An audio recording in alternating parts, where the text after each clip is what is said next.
ফরাক্কায় একটি রাষ্ট্রায়ত্ত ব্যাংকের অস্থায়ী কর্মী প্রবীণ দত্তের বিরুদ্ধে বিপুল পরিমাণের টাকা জালিয়াতির অভিযোগ করে ওই ব্যাংকের গ্রাহকরা।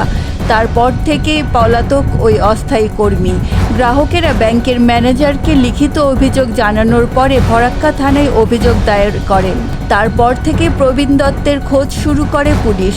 বৃহস্পতিবার রাতে নিউ ফরাক্কা বাসস্ট্যান্ড থেকে গ্রেপ্তার করে ওই অস্থায়ী কর্মীকে। ওই ব্যাংকের ক্যাশিয়ার শুভেন্দু সাহাকেও গ্রেপ্তার করা হয়। এই ঘটনায় আর কেউ জড়িত আছে কিনা তার তদন্ত শুরু করেছে ফরাক্কা থানার পুলিশ।